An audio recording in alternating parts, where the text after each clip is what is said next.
cette deuxième partie, on reste toujours dans cette idée de nouveau mode d'organisation autour de projets qui exploitent des énergies renouvelables, ou au-delà même modèle d'organisation très axé sur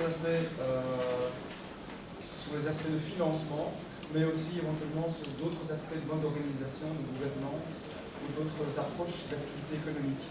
Alors ici on va, dans la deuxième partie, élargir à des aspects autres que l'éolien. Je pense que l'éolien a joué le rôle entre les deux brise-glace, en tout cas a été le moteur en tout cas pour créer toute cette série d'initiatives, mais au-delà de l'éolien, on se rend bien compte qu'il y a davantage, il y a autant d'intérêt à faire ça dans toute une série d'autres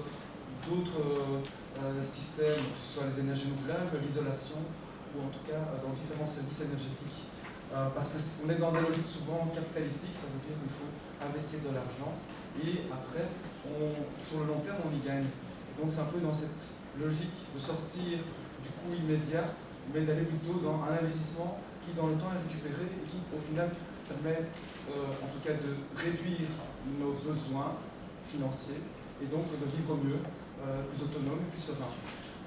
Donc au-delà de l'éolien, on va aborder des aspects dans le domaine du photovoltaïque. Donc je vais demander à Suzanne de se préparer. On a des aspects aussi au niveau de la fourniture d'électricité, des capaciteurs, et on aura aussi de nouveau l'aspect éolien et un projet de crowdfunding dans l'hydroélectricité. On va un peu montrer cette diversité. En gros, aujourd'hui, nous, notre souhait avec Resco, c'était de montrer toute cette diversité de choses pour essayer en tout cas d'échanger des expériences, les partager et se donner les bons tuyaux, se mettre ensemble pour être plus efficace, pour pouvoir évoluer d'autant mieux dans ce nouveau mode d'organisation, de financement.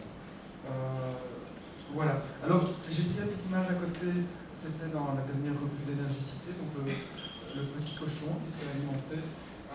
C'est vraiment la thématique aussi de l'association européenne énergicité qui rassemble toutes les villes et communes dans toute l'Europe. C'est aussi un sujet prioritaire dans ce genre de cénacle.